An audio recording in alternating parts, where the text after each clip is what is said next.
내가 지금까지 각종 보조지표와 매매기법에 관한 영상들을 제작하면서 가장 많이 받은 공통적인 질문은 바로 몇 분 봉을 보고 매매를 해야 하는지에 관한 질문들이었어. 그리고 오늘은 이 질문에 대한 해답을 알려줄 거예요. 각자 투자 스타일에 따라 타임프레임의 기준은 달라져야 한다느니, 모든 타임프레임이 다 중요하다느니, 결국 전부 들여다봐야 한다느니 하는 이런 뻔한 이야기가 아닌, 근본적으로 기준이 왜 다른 것인지, 그렇게 생긴 기준 중에서 무엇이 중요한 것인지, 그리고 그것들을 어떻게 찾아야 하는지에 대해서 하나하나 전부 알려줄 거예요. 궁금하면 영상 끝까지 들여다보던가 말던가. 자, 매매를 진행할 때 또는 특정 지표를 사용할 때 몇 분 봉에서 진행해야 하나요? 라는 질문은 결론부터 얘기하자면 질문 자체가 틀려먹었어. 무엇이 틀려먹었는지 이해하기 위해서는 봉이라는 개념부터 이해를 하고 가야 해요. 봉이란 가격이 만들어진 결과요. 이 결과의 과정을 해체를 해보자면은, 막대가 처음 시작된 가격을 시가, 막대 내에서 가장 높은 가격을 고가, 반대로 가장 낮은 가격을 저가, 마지막으로 막대가 끝난 가격을 종가, 이렇게 네 가지의 과정을 통해 나온 결과를 봉, 그리고 캔들이라고 칭하는 거요. 캔들이라는 표현 때문에 서구권에서 시초가 되었을 것이라고 오해들을 많이 하는디, 이 캔들의 시초는 사실 일본의 쌀 시장에서부터 시작이 되었어.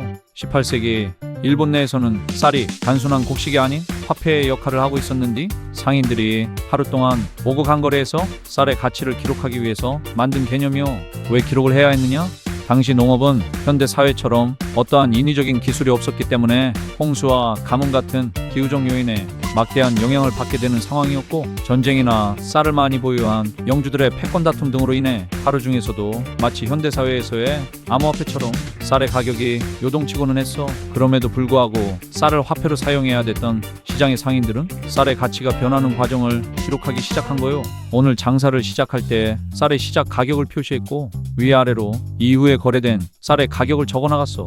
그리고 시장이 마무리될 때 마지막으로 거래된 쌀의 가격을 표시해둔 뒤 다음날 첫 거래의 시작을 어제 마지막으로 거래된 가격을 기준으로 장사를 시작한 거요.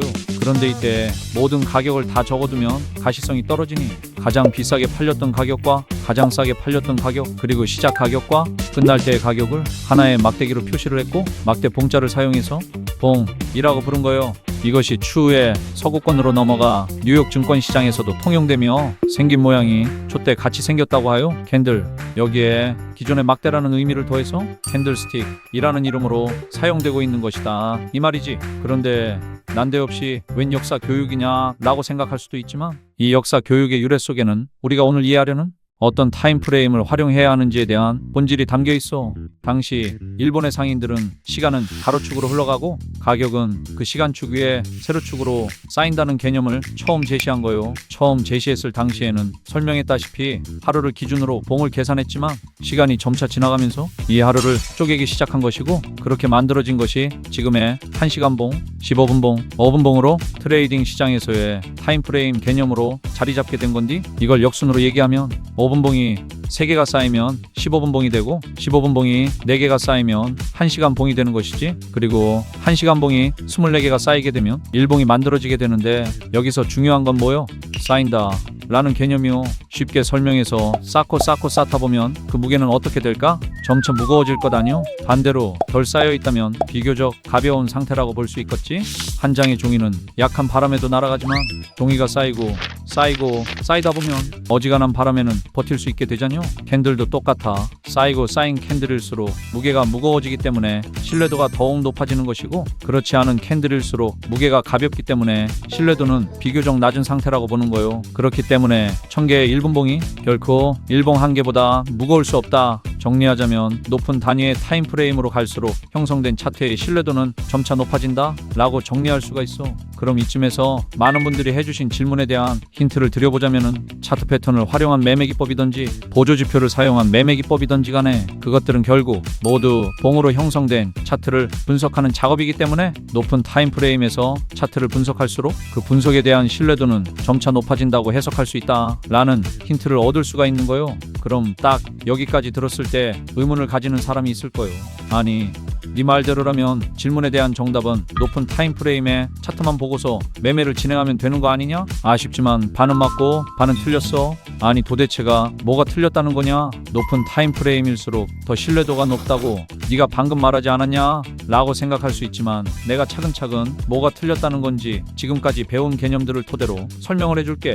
우선 무엇이 틀렸는지에 대한 결론부터 이야기하자면, 본인이 현물 거래를 한다면 정답에 가깝고 선물 거래를 한다면 오답에 가깝다. 그래서 반쯤 정답이고 반쯤 틀렸다. 이것이 결론이요.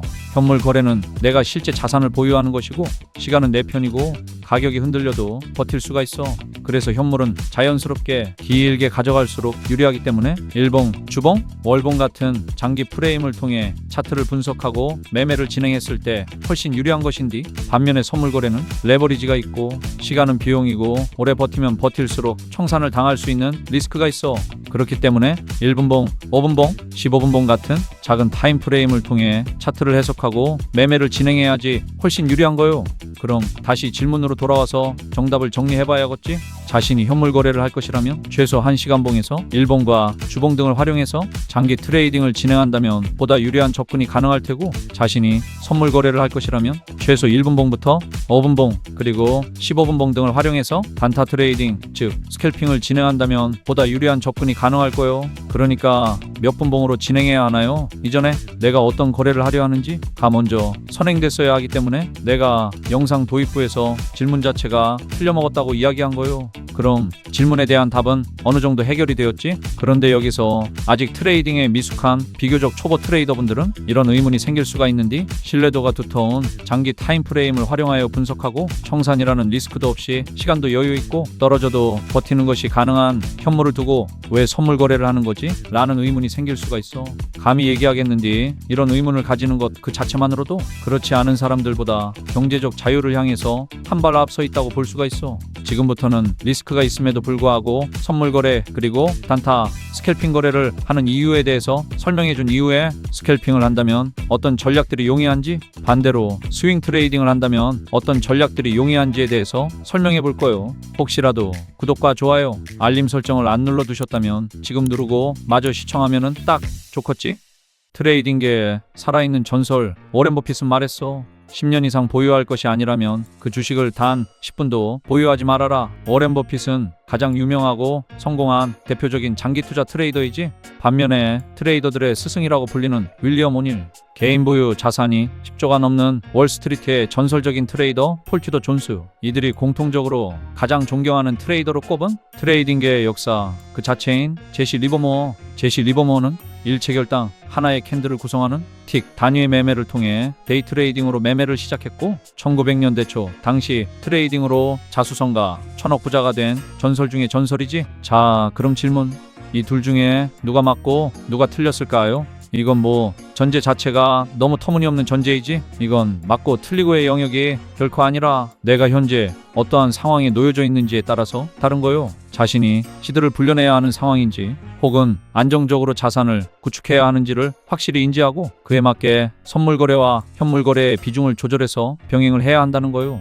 시드를 불려내야 하는 상황일수록 단기 트레이딩으로 크고 작은 수익을 여러 번 만들어내야 하고, 만들어낸 수익을 장기 투자로 옮겨 담아야 하는 거요. 그래야지만 돈이 돈을 벌게 만드는 복리 작용을 일으키게 되는 거요. 반면에 자산의 복리 작용이 이루어지며 시스템이 어느 정도 구축된 상황이라면 짧은 호흡으로 가져가는 트레이딩의 비중을 줄이고 모아둔 장기 투자 수익금을 더욱 안정적으로 구축하는 방향을 선택해야겠지. 앞서 소개한 거장의 일화를 예시로 들어보자면, 제시 리버모어는 가난한 농가 집안에서 태어났고 10대 초반에 집을 나와 버켓샵에서 수기로 호가를 적는 일을 했다고요. 이 버켓샵이란 쉽게 얘기하면 돈이 없는 서민들을 위한 사설 선물 거래 업장이고, 제시가 했던 일은 차트를 칠판에 적는 뭐 그런 일을 한 거요. 하지만 제시는 트레이딩에 천부적인 재능이 있었고, 칠판에 숫자를 적는 단순 노동이 아닌 직접 손으로 적은 가격에서 가격 흐름의 패턴을 읽어냈어. 그리고 벌어들인 급여로 매일매일 조금씩 수익을 냈는디, 이게 제시 리버모어가 시작한 스캘핑 트레이딩의 시작이었고, 본인만의 원칙을 바탕으로 작은 수익을 복리로 쌓아가며 자산을 불려나간 결과 끝내 자수성가 억만장자 트레이더가 되었고, 수많은 사람에게 존경받는 트레이딩의 전설이 되기까지 이르는 거요. 이 일화의 요점은 그가 터무니없이 작은 금액으로 억만장자가 된 과정인데, 제시가 만약 한번 포지션 진입을 하면 최소 한 달 정도는 기다려야 하는 장기 투자로 매매를 진행했다면 과연 그가 세계적인 억만장자가 될 수 있었을까? 물론 될 수도 있겠지만 제시는 작은 수익을 복리로 늘려가는 작업을 했기 때문에 보다 빠르게 그 자리에 갈 수 있었던 거요. 쉬운 이해를 위해 다소 극단적인 예시를 들어보자면 100만 원의 금액으로 1년간 장기 투자를 한다고 가정했을 때 1년 뒤에 100%의 수익이 발생했다면 100만 원의 추가 수익으로 총 200만 원이 되어 있겠지. 반면에 똑같은 100만 원으로 단타 스캘핑을 통해 하루에 딱 1%씩만 1년간 수익을 낸다면 총 수익금은 3,778만 원이 되는 거요. 물론 이건 조금은 극단적인 예시이긴 하지만 요점을 들여다보면 전자는 돈이 딱 한 번만 일했기 때문에 1년 뒤 가격이 100%나 상승했음에도 불구하고 돈은 한 번만 늘어난 거요. 반면에 후자는 돈이 365번 일을 했기 때문에 시드가 점점 늘어나게 되었고, 이로 인해 돈을 벌어들이는 구조가 되는 것이다 이 말이지. 이와 같은 이유로 선물 거래, 즉 단기 트레이딩을 통해서 하루의 목표 수익과 손절 원칙을 정해서 시드를 불려나가고, 이것을 현물 거래, 즉 장기 트레이딩으로 누적시켜 부자들이 공통적으로 얘기하는 돈을 낳는 구조를 만들어야 된다는 거요. 이 정도면 각각의 거래의 목적성은 충분히 이해가 됐겠지. 그럼 이제 마지막으로 단기 트레이딩에서 유리한 매매 전략과 장기 트레이딩에서 유리한 매매 전략을 간단하게 정리하고 영상 마무리해 볼 거요. 우선 꼭 기억하고 넘어가야 하는 규칙은 높은 타임프레임이건 낮은 타임프레임이건 간에 포지션 진입에 대한 근거를 찾는 것은 봉이 움직이는 당시가 아닌 마감됐을 때를 기준으로 해야 해. 1시간 봉은 봉이 시작되고 마감이 되려면 1시간이 걸리잖요. 그런데 예를 들어 1시간 봉에서 이 저항 구간을 돌파하면 롱 포지션을 진입하겠다라고 기준을 잡았어.